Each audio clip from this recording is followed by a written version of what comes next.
Welcome back, everybody. The NA SCL Relegations rolls on. We're about halfway done. As long as there's no tiebreakers, we'll have to wait and see. Looks like that might be a possibility here. I'm Aggro, joined by Taco. And Taco, these are the two Challenger Cup teams. antiVenom up against Relevated Gamers, or Memory of Michael. These two teams both had some high points, but also some low points. What do you think the overall biggest change that needs to happen is for these inexperienced teams? Probably just the drafting phase in general and playing out that starting point of the game. It seems as though they've been struggling a little bit against the more seasoned teams that have had that SCL experience as far as the solo lane is concerned in particular. Yeah. We saw in that instance in that previous game where exactly a downfall of a solo lane can actually happen. And so realistically, as long as they're on point for their early, it typically tends to funnel into a pretty strong mid-late. Well, Relevated Gamers won that 66 or 67-minute game up against Strictly Business, so we know that they've got the wherewithal to stick in those long time games. We'll have to see if they need another one of those long ones up against antiVenom here. As I mentioned, we're halfway through. You've got the remaining 3 matches here. We'll see 2 games from Relevated Gamers or In Memory of Michael. So you know that they're going to have to win at least one of those. If they win one, if they win their third as well, that could end all tiebreaker possibilities. So we'll just have to wait and see what they do. Picks and bans ready to go between the 2 Challenger Cup squads, antiVenom and In Memory of Michael. antiVenom with that first pick in this scenario. It's been a lot of Terras today. It's been a lot of Ravens. Scotty is a god that just hasn't gotten through. And honestly, I don't think she will. She shouldn't get through. And I think that these teams are really trying to make a point that she is not going to be played today. I really don't anticipate ever seeing her get through for today or anytime soon, realistically. But Odin is another pick that we have not had the opportunity to see. He is such a strong choice, especially on the box, that I can't ever imagine him running the solo lane. No, you can see Odin just about every game that he's not banned, so smart bans. Coming out of In Memory of Michael, Kukulkan, the other ban from antiVenom, but it's going to be Sun Wukong first pick, and this is something that we've seen kind of develop. For the first few games, it's Robin first pick, and then Sun Wukong's always taken on the other side. So teams are like, yeah, we'll deal with Robin later. I want that Sun Wukong that they are getting. Sun Wukong is such a strong jungler or solo laner, typically in the solo lane, but that does leave open the Robin selection. Yep. And so Memory of Michael opting for that Terra Robin, incredibly strong counter picks for that team. Absolutely. Rom, the pick here for antiVenom. We saw Keji play very, very well with that on the other side of things, so it's going to be Aeromatica taking that for himself. And then the Thoth, who's been in just about every game, I think every game so far today, in the mid lane for at least one squad. He's been very, very impactful, not only in the early stages, but in the late stages. Been pretty impressive. It's going to be Vulcan here. So first time we're seeing Vulcan today, but a god that can actually hang with Thoth come damage late game. Plus, Vulcan also has a little bit more of that safety poke that a lot of mid laners can kind of miss against the Thoth, since he has such an extended range, especially when he has a hieroglyphic wall up and about. So knowing that they're not going to have to worry, at least for that instance. And I like the thought process behind banning the Aeromatica here. Even though there isn't anybody with a jump on antiVenom's squad so far, it still eliminates that option of the easy setup for In Memory of Michael in case that Robin's going solo. Reliable knockup in the mid lane means that is going to be on the table no matter what. A chalk ban, surprisingly enough, and the Osiris. That Osiris more looking at the jungle role against antiVenom. I believe it was them who played it earlier on today. Hu Yi, the pick here for In Memory of Michael. Keji went off on that Rom. Hu Yi, a top-tier hunter right now. Some might say that he is the top-tier hunter right now. So pretty strong pickup here. Ares. I really like that Ares pick, considering that it could go really well against the Terra and the Hu Yi. Ares is just so strong against that hunter in particular because of the fact that he doesn't have a CC immune ult. Dodgy. That's some flavor. I think that's the first time we're seeing her in competitive play here for antiVenom in the jungle. I think that this god has a ton of potential. You want to talk about late game damage? Dodgy actually the most late game damaging god among the assassin class. I mean, her scaling is through the roof. It's absolutely insane. Really like this pick.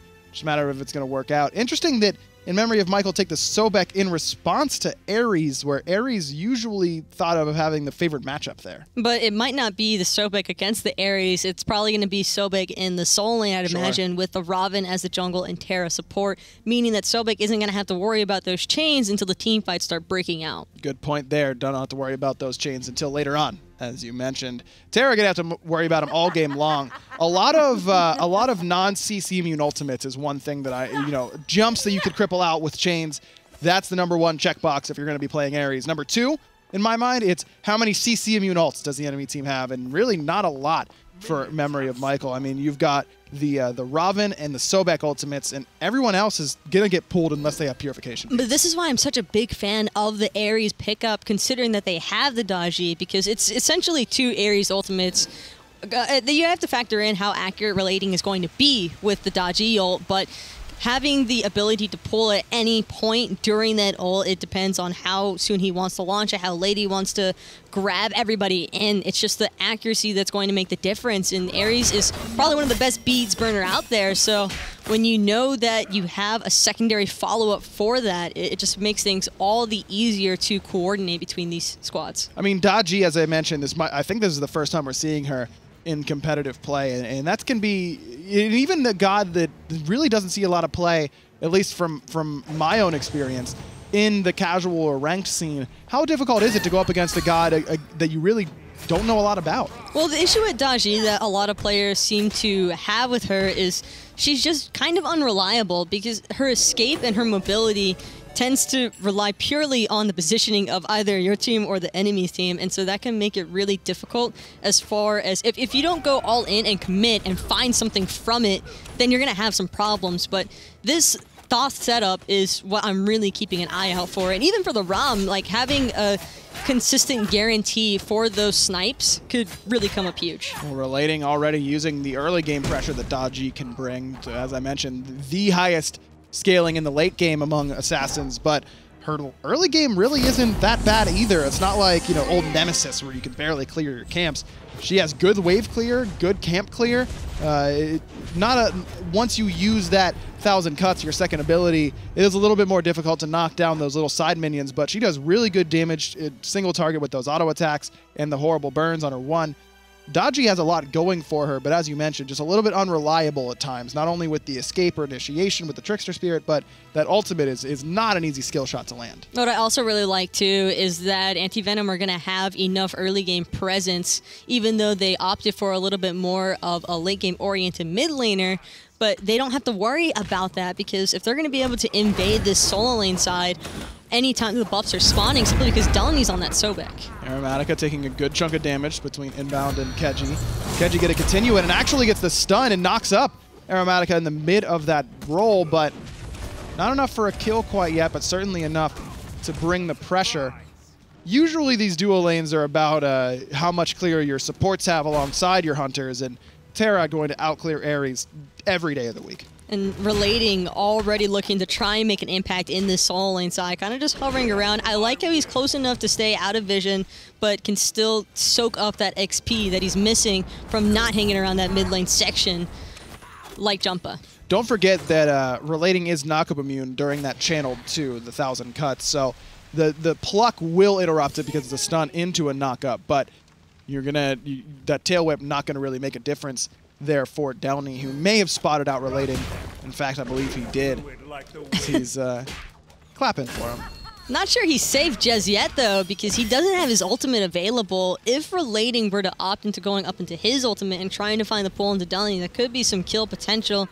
Seems as though he'd rather play it safe and just back to base, however. Going back to this unreliability of Trickster Spirit as an escape, Daji's 3, I think that it's one of those things that you need to practice with a team, because it can be pretty reliable in the sense that if your teammate knows, kind of like Janus, to stand near walls when they're in trouble or to stand near you as Daji, you can use that Trickster Spirit. It's pretty quick, it's nearly instant as a teleport, and it goes pretty far. You just need a valid, friendly target to go to at times. You can use minions if you're near a wave, but having your teammates just know that, hey, I just need to be close in order to get there and help out my jungler is going to be pretty important. Well, antiVenom really need the win if they want to keep their hopes alive of getting into the SCL. So if there's ever a time to bring out a pocket pick strat that could potentially pay off big, this would certainly be it. Delny just used that Lurking in the Waters to clear the wave and regain some mana, so Relating knows that if he lands that ultimate, it would pull in the Sobek, but with a full wave there and JacobTask not too close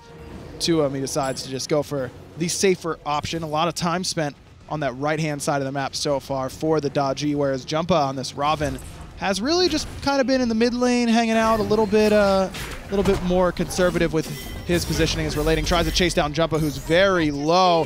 Here comes the powwow looking for that chain pull, and he will quick cancel, but Jumpa has the Mystic Rush, given the CC immunity necessary just to survive. I would have liked to see him hold on to that just a little bit longer. He did a great job by ensuring that he landed it.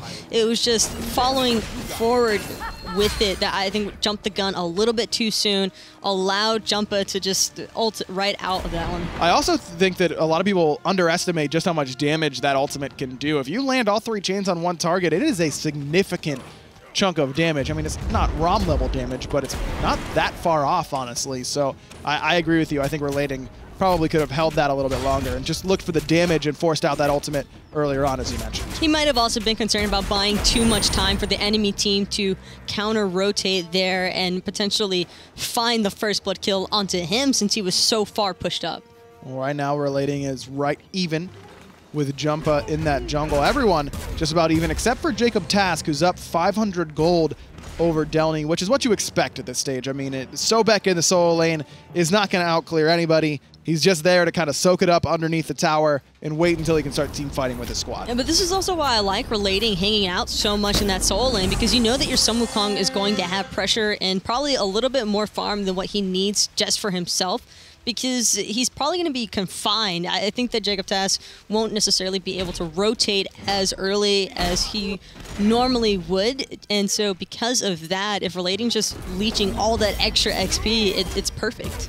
Tank Boots the pick here for IAmTheHamster on the Ares, knowing that he's going to get focused down pretty quickly once he goes up into that no escape, and just in general, Ares pretty punishable pretty much throughout the game because he doesn't have a lot of crowd control to peel for himself. I think that's a wise choice, but we will see Inbound start to pull ahead in terms of overall net worth because of the fact that he can go Travelers, whereas Hamster cannot. It's looking like Relating's ready to go in, though, onto Keji, who's already forced out the jump, but the Terra ultimate and the Suns are going to be good. Now Relating's up in the air, trying to find the pull onto anyone. He's able to connect with Keji, but not really looking to go in there and commit. Relating is trying to get away, so is Aeromatica, but he won't be able to. Even with the shell, Jumpa finds first blood for a memory of Michael. Big ultimate here out of the Ares, pulls Jumpa in. Final Judgment was there as well, and that'll spell death for Jumpa 1-1. antiVenom answer back, but it's a memory of Michael who get the first blood bounty. A lot more in favor for Jumpa, because even though he trades out his life, getting that first blood bounty is all the more worthwhile. And realistically, that is probably a little bit of a hard commitment there. You could tell that Keji kind of assumed that something was going to be happening, and that's just the beauty of the Terra ultimate, really helping him get out of danger. I really like his decision to come up and right back down with that dive bomb, knowing that he's got help on the way, that he can rely on his teammates to save his life, even if he's in a bad spot. Relating, trying to jump over the wall there potentially, but couldn't quite find a valid target. That's what we're talking about when we talk about Dodgy's escape being a little bit unreliable. Also keep in mind that during that 1,000 cuts, we saw Relating take very little damage from that Hui ultimate. You get a significant damage reduction while channeling it. And that's just all the more fun with Dodgy. I'm really excited to see how this continues to work out for Relating. He's already been fairly aggressive on this god, and I kind of like that mentality. You know that you have a ton of pressure because of how much damage you can initially put out, and especially having an Ares in your backside, even with the reinforced boots, like, it doesn't make too much of a difference. Ares can find a power spike elsewhere, for instance, aura items. And looks like he's building for one right now. Jade Emperor's crown likely to be the call from that Imperial helmet. Excellent in this matchup because, as you mentioned, Ares just gets outright power, 30 for each aura item that he buys, but also just a really strong early support item. We see a lot of supports going for it. Excellent up against the early game damage of Jumpa and Keji to try and mitigate some of that. A little bit less valuable than it will be for Inbound should he choose to go for it, just because antiVenom don't have a physical solo laner. It's a Sobek there, but either way, just really, really good at that aura, reducing physical power in an area around you. Of course, and all around, just kind of the same farm fest that we're used to seeing from the mid lane, relating with... He's tested the waters a couple of times, seeing how Memory of Michael are going to be responding to the ganks that he has put out. And it seems as though they're playing their draft relatively safe, and that's a smart lookout. Even though you have a little bit of an advantage with the Ravana jungle, your Vulcan still needs time to get his damage online. As does the Thoth, so both teams really A-okay with waiting until the mid to late stages. I think it does favor Memory of Michael a little bit more, though, because Terra, really, really valuable in the later stages, whereas Ares damage becomes a little bit less relevant as the game goes on. Plus, Sobek, just such a nightmare to deal with in these team fights. Sobek's really started to make a comeback on the console side of things, and I would be remiss if I didn't shout out Jelly, the Obey support, the man who's been screaming to me that Sobek is a top support for a long time now, even since DreamHack Valencia. Starting to show. I mean, everyone's picking it. I think that Sobek kind of just fell out of favor because guardians like Terra exist. So she is pretty much the anti-Sobek god, but when you have Terra on your team to play the support role, Sobek can kind of just do his own thing. And he's just so safe in that solo lane. Very, very difficult to bring down, especially with his Vampiric Shroud, because not only is he getting some extra physical protection, a little bit of health, some magical power, it's sustain. He gets some more health sustain. He already has a decent amount with Sickening Strike. We saw him use that Lurking in the Waters for mana sustain earlier, so you know he's going to be looking for that, as IAmTheHamster's looking for kills in the enemy jungle right now, trying to defend his own buff, actually. There comes the ultimate, but he's going to eat a lot of damage on the backside, but that Vulcan ultimate might have just been off the mark. Big three-man final judgment from Crimson. Not enough quite yet, but that 1,000 cuts. Aeromatica's going to find it with the snipe. Jumpa locked in place, but still off the mark with those ROM snipes. There's the Trickster Spirit getting Relating into position. The dot finishes him off, but he's likely to fall in response here. Trying to get out of it with that extra movement speed, but not quite enough. Delny will claim his first victim of the game as antiVenom Vine 2 for 1, jungler and support for only their jungler in response. Kenji might have also been a victim there, but he just ran out of mana. Aeromatica, unfortunately, unable to follow up the pursuit on that one. But having the Devourer's Gauntlet already online, both of these hunters should just start up their stacking phases, and probably won't see much more action out of them until they both have around 40 stacks. This is, it's always just kind of a, which one do you go first? Do you go for Devourer's Gauntlets first, or do you go for the boots first? This time around, both hunters decide to go for some boots before the stacking item. Do you have a preference between the two, or is it just kind of a matchup dependent thing? Preferably, you want to rush the Devourer's Gauntlet just because getting those stacks online is such a big beneficial power spike, and you have the sustain available. I think that right now we've been seeing so much of the Devos default to the second item choice because they want a little bit more mobility in their laning phases. There have been quite a few early ganks happening from both sides of the jungle, so it's very easy to prioritize surviving over just waiting. Hydra's Lament, the pickup here for Relating on this Daji. An item that has kind of fallen out of favor, was once dominant in the jungle as the second item. Now a little bit less often we see it, but can really work well with Daji because you use your 3, auto attack, use your 1, auto attack, Hydra's Lament giving you bonus damage on your next in-hand after using an ability, and Daji can use that really, really well. I wouldn't be surprised to see the Daji opting for a Heartseeker next, even potentially. Just getting that little bit extra movement speed, the 10% can really start to stack up, so that Hasten Katana tree could actually be, or the Katana tree in general, could just be a really strong look for Relating. I think Heartseeker is excellent on Daji. My only worry, if Relating were to go for that, would be the fact that he's really late on buying penetration, especially with Jumpa going for Shifter's Shield in that second item slot. I think that if you delay your penetration that much, then Jumpa's really not going to be taking much damage for you. And it seems that Daji is going to be going into penetration. But after this pen item, I agree with you. I think Heartseeker would be a beautiful pickup here because of the movement speed and because Daji's very poke-oriented. She wants to poke you down, get out a little bit, and then re-engage later on with the powwow. I think that Heartseeker, I mean, you're talking insane poke just from one proc of that, let alone applying the bleed from 1,000 cuts or horrible burns. Well, both of these teams, I mean, they're the ones looking to try and fight their way into the SCL from the challenger side of things, and so it's interesting to see more of their own play style as opposed to how they're playing a little bit more aggressive with each other than what either of them did against the SCL defenders. Yeah, that's interesting. That's a good point by you. I mean, this is these are teams that probably have played against each other a decent amount. Usually the Challenger Cup side is playing against each other more than they are playing the SCL teams, even the bottom end ones. And plus, I mean, you're going up against guys that you know have been there, done that, have had successful careers thus far. Matt Koiz for Strictly Business, Cameron for Starboys, both those guys have looked really, have been on really, really good teams. So you know that they might have that little bit of an aura around them. And I think it's just a comfort thing more than anything else between these two Challenger Cup teams, is Relevated actually gets his Trickster Spirit dash interrupted. Also keep in mind, there's so many little intricacies of Daji's kit, but I already mentioned that she's knockup immune during those 1,000 cuts, so the meatballs from Erupt Crimson still going to do damage, but again, not very much because of how much damage reduction you have. Look at that damage onto Keji very early on here. The chains on the mark that second time around. That'll pull Keji in. His Purification Bead's too late. Wasn't ready for it, and now he comes right back in with the Ares, and Panda Mid gives him the final judgment. Number 4 in total for antiVenom. Up into the sky goes Aeromatica. Hamster gets the kill onto inbound. Good accuracy out of the Hunter for antiVenom, but not necessary for the kill as Delny makes the rotation, but it's just too late. As I was mentioning, Taco, that's the matchup unfamiliarity there. Keji gets pulled despite having beads, and it sets this whole thing in motion. Now Delny on the run, trying to get away from the charging antiVenom. Oh, JacobTask, he spotted out Crimson. He's looking to go in.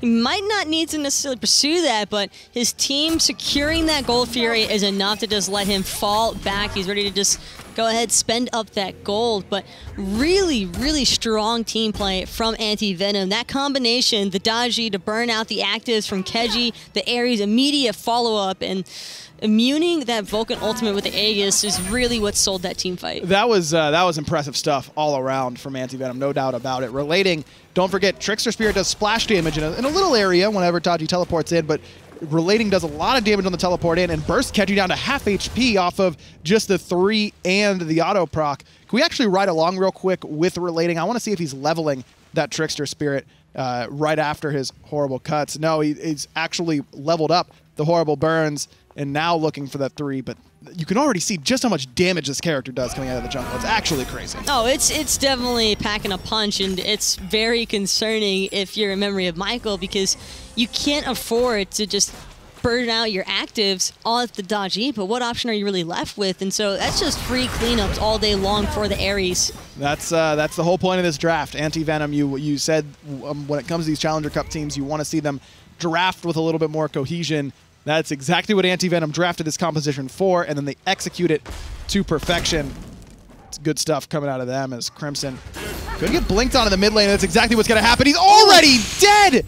Look at the burst damage coming out of Panda Mid, and Relating now finds the chain onto inbound. That's going to bring him back in.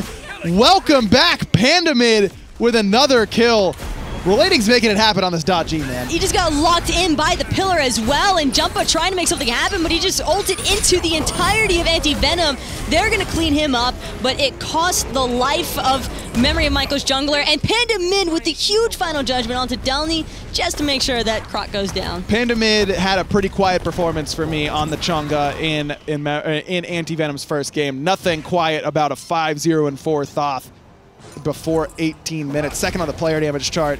But again, Relating really starts all of that in motion, then goes a little bit too ham by going underneath the tower for Keji. But we're going to overlook that because I think that seeing Daji at a competitive level has been really, really fun to watch. As I mentioned, this is a character that I think has a lot of potential, and it's really fun to watch someone try and start to realize that. It's the tactical feed route by Relating. I mean, he's 1, 2, and 7, and sure, only a couple of deaths, which really isn't that many, but it's the fact he's been a part of 8 out of 9 of the kills for antiVenom, and they are really just rolling along with this lead. And he's top of the player damage charts as well. I mean, he's not getting the last hits, but he's setting up his squad for them.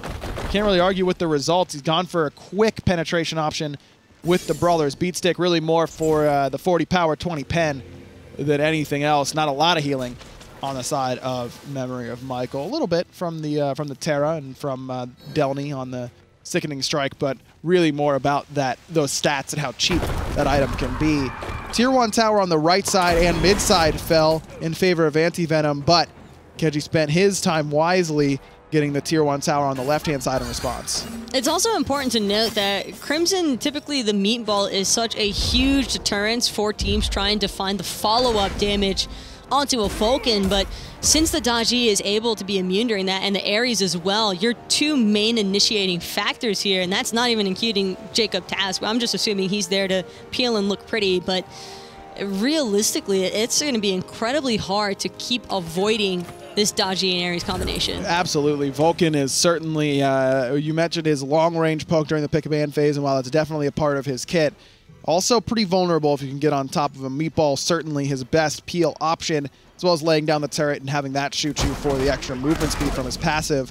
But Daji's going to be able to keep up with any additional movement speed with those 1,000 cuts, and especially if he starts working towards a Katana tree. Masamune, certainly an excellent pickup on the Daji because of her very high innate scaling, plus the fact that she does kind of want to be in the thick of things with that 1,000 cuts, applying that passive bleed to everyone on the enemy team. It seems as though Relating has some other ideas in mind, though, already building into what I believe is going to be a Titan's Bane. So Pentry is probably his best friend right now, and with the Brawlers online, he's already placing so much damage. Even the Hamster just absolutely destroying Keji.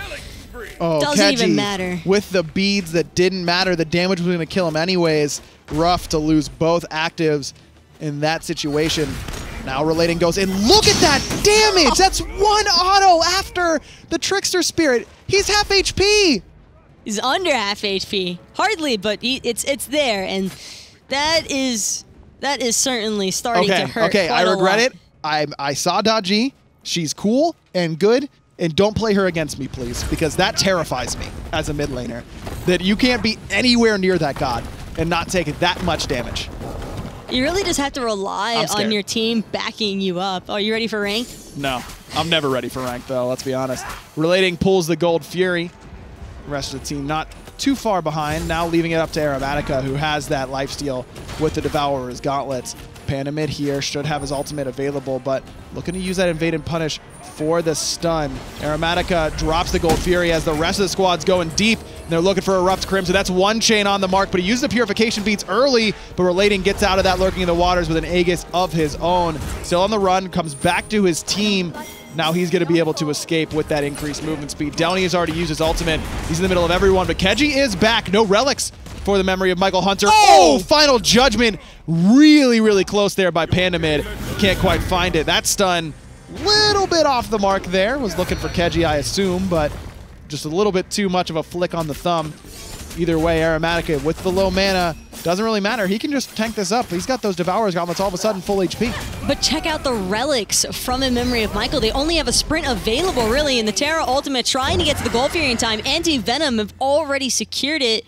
That's the fun part about your ROM with Devos and the Daji damage in general. Just everybody from antiVenom able to respond accordingly and just fall back and lock down that gold. This is looking like antiVenom's game right now, Taco. 22 minutes in, they're up 10-3 in kills, up about 6,000 gold as well after securing their second Gold Fury of the game. The experience even higher, 7,000 in the lead there. Look at the player damage charts. It's 5 antiVenom members and then 5 Memory of Michael members. This is what you expect, though, because antiVenom just had that early game strat. You have to put the pressure on if you draft an Ares. You can't afford to just let your Ares sit by idly, and because otherwise you just don't get the value that you could out of this pick. And look at the build that Hamster has gone for here. Jade Emperor's Crown, Aura.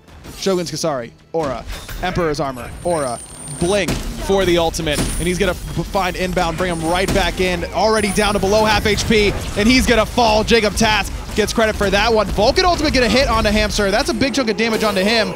But look at Panda mid looking for the ultimate, not gonna fire it off because Relating wasn't on the mark with the ultimate of his own. Big damage out of the lurking in the water. Not only secures IAmTheHamster, but forces Relating out of this fight. Now Jumpa's all alone though. Aeromatica gets bursted down. Big damage out of Keji. He'll find that kill onto the enemy Hunter. Panda mid still has not been able to find a valid ultimate target this fight. Instead, being very patient with it, JacobTask looking to finish off Jumpa, but decides not to go in there, Taco. I think he was concerned that he was going to get CC'd out immediately by Donnie. He might have had his pluck available right there to pull him the second that he chooses to go down onto Jumpa. I like the decision by Memory of Michael to try and pull this Portal Demon. Panda mid is still a little bit too low to try and engage here, but it doesn't matter because IRelating has made it back and he's ready to frag. Big damage from Keji, but still got to worry about JacobTask right on top of him. Both relics available this time around for the Hunter. Relating's going to fall here. Delny is able to chase him down. And it's just a story of one team staying too long and then pushing up too far and then staying too long. And then the enemy team comes and punishes you. It's kind of seesaw back and forth. Memory of Michael looked like they were going to end up on top. Then Relating comes in, but then he falls. So Memory of Michael does end up on top. Now looking for this Portal Demon.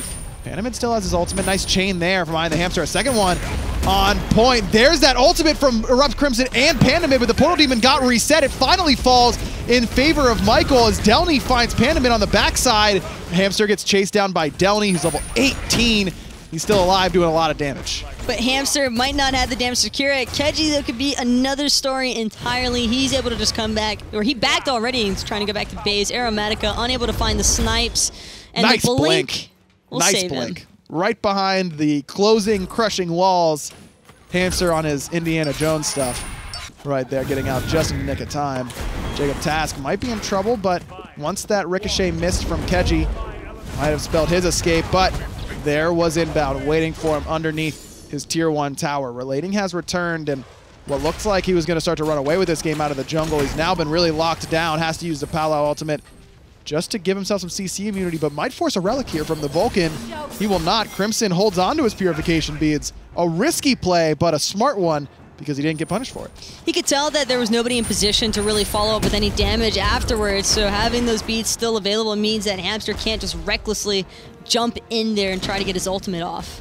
Crimson, the last one into the jungle, as Memory of Michael are just grouping better for me, Taco. antiVenom was winning these 3-on-3, 4-on-4 engagements, or even sometimes in their favor numbers-wise. But now that In Memory of Michael has started to group, this lead has started to come back, back to them a little bit. Not over yet by any means, because antiVenom's still in control, still have about 4,000, but this was a 6,000 lead with a big experience gap as well. And all of a sudden, In Memory of Michael is starting to look like they can hang in these team fights. I'm not sure it's necessarily In Memory of Michael grouping better, although they have been, as much as it is antiVenom kind of losing a little bit of their target focus. They had it really clean, secure, and like it's all together, and now it's kind of just falling apart. Relating's going in onto one member in the back line, then you've got Hamster trying to chase out a Terra. Meanwhile, Panda mid is just charging up his final judgment, waiting for anything to happen.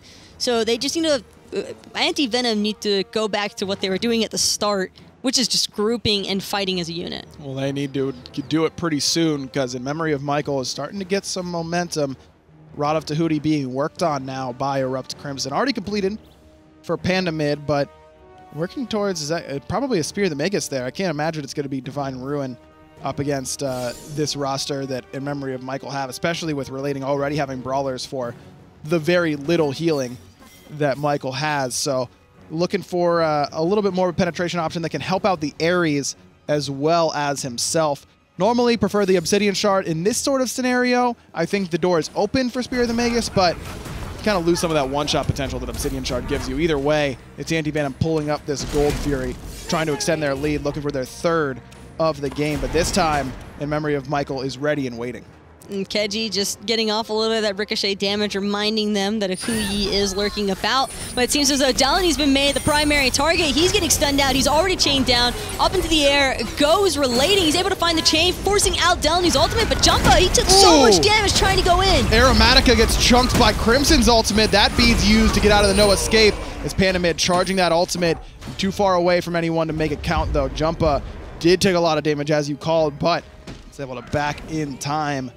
Again, I think I really like the way Relating's using this ultimate, but I'd like to see him stay up in it more. He's got to recognize that people are going to be using their CC immunity, whether it's beads or their ultimate to get out of the pool. Time to start using it as damage more than just the CC.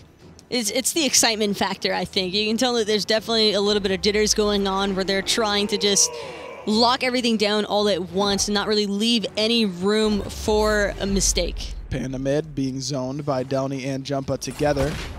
It's the Gold Fury.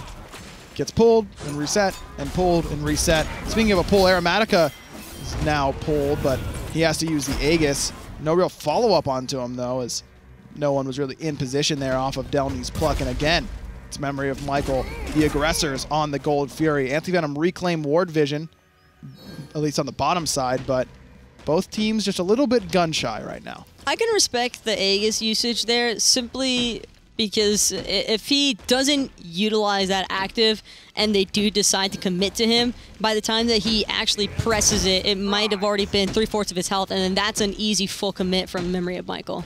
Now it's still the Gold Fury dance continues. Neither team really looking to do it, but man, that poke damage from Panda mid onto Crimson is really impactful. As you mentioned, that's the sort of stuff that opens the door for this Gold Fury.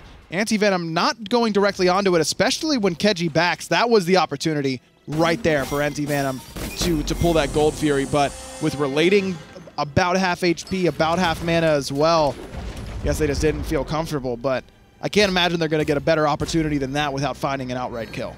Whenever Relating finishes off either Crusher or Jotuns, I'd like to see him pick up a defensive item, such as a Mantle of Discord or a Spirit Robe, provide him a little bit of cooldown reductions, as well as just the survivability for how aggressive he's been playing this Daji. Gold Fury low, but in comes Jumpa with the blink, looking for Panda mid. It forces out his purification beads. Here comes the ultimate out of Hamster, and he's going to pull 3, but a couple Aegis is used there. Crimson way off the mark with that ultimate, but Delny is going to make up for his mistake. He'll kill Panda mid. Now Hamster on the run. Snipes from Aeromatica on point, but Jumpa had so much damage reduction from that Mystic Rush that he's still alive. Now Aeromatica's in some trouble. Look at the damage that Delny is putting out on this Sobek.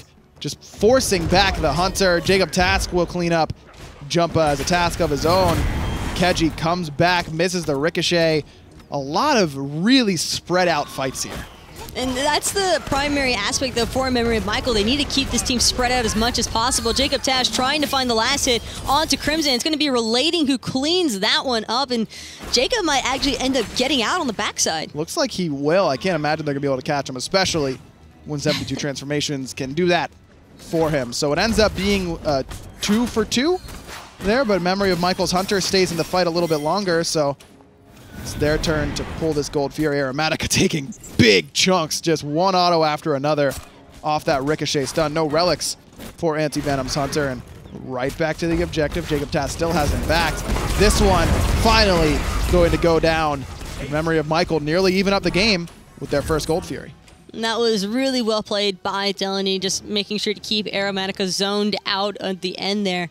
So having that Gold Fury locked down means that dual lane side can finally be left alone for a little bit. Portal Demon will probably be the next target for both these squads, and I think the real downside for Aeromatica there is he tried to box back for a little bit, but as a hunter, you can sometimes forget that Hu Yi's passive prevents him from taking more than one crit within a 3-second time period, and so because of that, it makes it hard to try and outbox him. Final Judgment secures the Portal Demon and knocks Jumpa to about half HP. Good use there by Panda mid, just ensuring that gold experience and Portal for his squad, but curious decision from antiVenom to keep pushing forward, but when Relating's doing damage like this, it doesn't matter. Crimson's gonna fall to the hand of the Daji. Off the mark with those chains, but still looking for Delny as another chain hits from Hamster, meaning that Delny has to use his ultimate. Good stuff there. Crimson again, the victim of Daji, and now the Fire Giant pull. It's Relating who's gonna tank this up. They're taking a pretty big chunk of damage.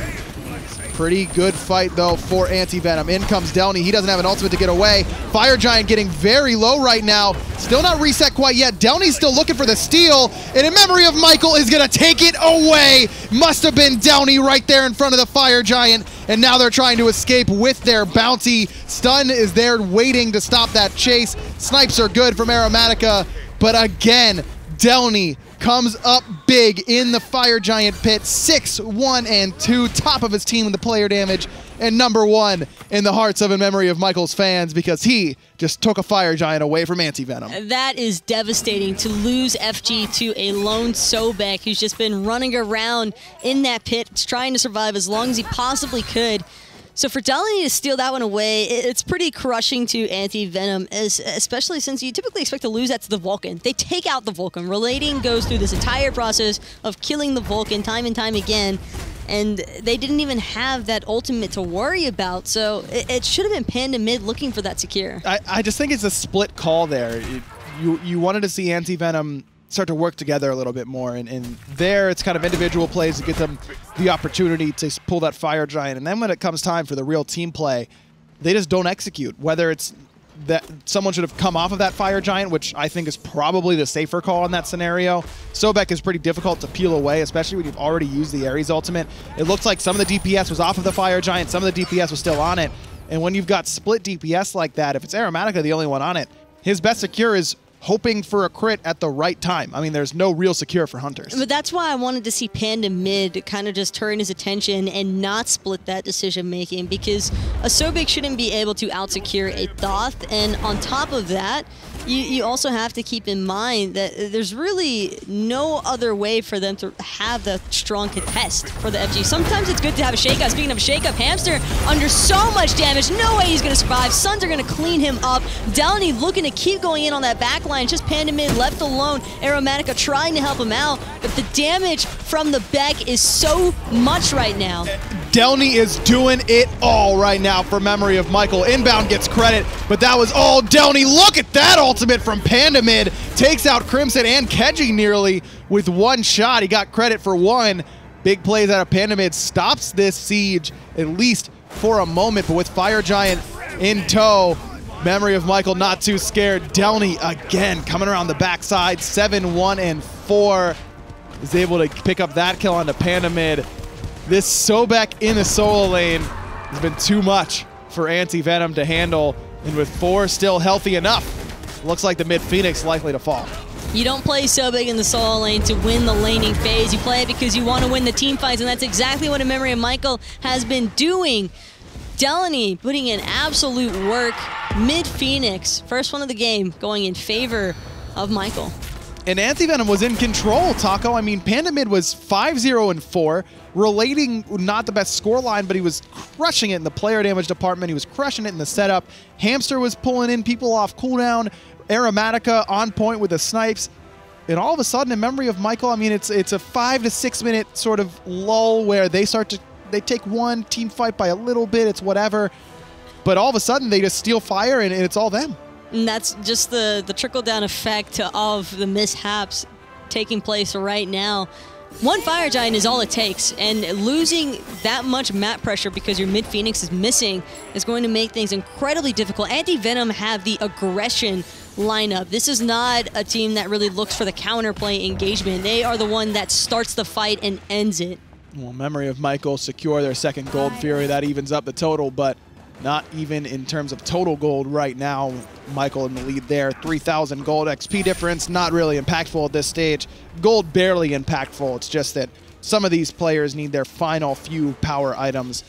Not the Hunters, though. I believe both Keji and Aeromatica are completely done with their builds. Hunter builds usually a little bit cheaper than that of the mid lane mages, as Relating looking for Delany along with JacobTask and Panda mid.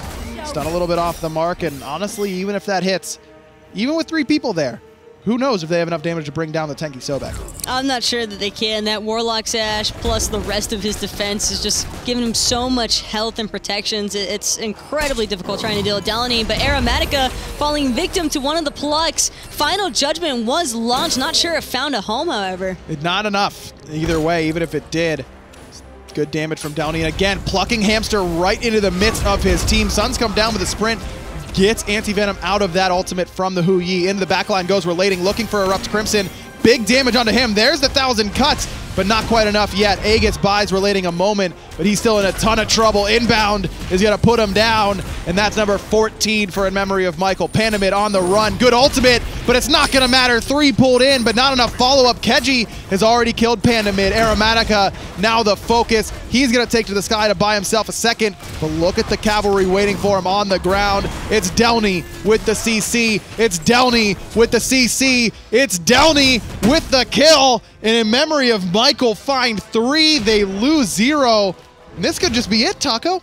There's 3 members dead. It's just a lone Ares and a Sun Wukong. Sure, they've got the peel potential, but they probably do not have the damage to take out a 5-man strong in memory of Michael. I am pretty sure that they are going to be ending this one. Delaney's already lurking in the waters. He's ready to close it out. You've got a Vulcan just to make sure. Suns are back from Keji. This game's toast. This is going to be it. antiVenom. Somehow they were in the lead by quite a bit, but I really don't think that that was antiVenom throwing heavily. I think that was in memory of Michael playing really well, starting to play better as a team. Keji ends up on top of the player damage charts because he gets space in order to create there because of the way that Delny played. And in memory of Michael get their second victory, not guaranteeing, but putting themselves at least in the conversation if there's a tiebreaker or whatever. They're going to have a chance to get to the SCL. The only guarantee after that one is that antiVenom have lost their chances of trying to find their way into the SCL. Unfortunate, but this roster definitely has potential. Without a doubt. I mean, they made some really good individual plays. Panda mid played great through the mid game. Problem is when you're playing Thoth, you kind of need to be there in the late game. That's what you're drafting that for. And in no discredit to him, I think it was more Delny being disruptive on the backside that made that pretty impossible. He was all over the place in this game. Just everywhere at once, and that's really the ultimate downfall for memory of Michael. They kind of just weren't really factoring in for how much of a problem this Sobek was going to be. Sobek's top tier, man, I guess. At least that's what we're seeing today. What other conclusion can you come to? Especially when your solo laner's playing like this. Solo lane for me has been the role that set these challenger or these relegation teams apart. The teams with the really good solo laners have looked very, very strong. And that's not to say that JacobTask didn't play well, but when it came to the team fighting phase, I did not feel the Sun Wukong really at all. And Delny's name is the one we were talking about more often than anyone's. Sun Wukong felt more like he was trying to just absorb damage, but Delany was doing a little bit of both. He was dealing it, he was dishing it out, and when you're able to dish it out as well as take it and then some, it just makes it way too much to handle. Impressive stuff out of that squad. Let's take a look at the standings and see where everyone lies, because we're getting pretty close to a potential tiebreaker here. Starboys and Strictly Business still sitting at 1-1. As you mentioned, Taco, antiVenom likely done in terms of their chances to qualify for the fall split of the SCL, and the Relevated Gamers, in memory of Michael, whatever you want to call them, they're winning right now. They're 2-0, the only team that can say that on this Sunday. We're going to go to a quick break, and we'll be right back with more NASCL action.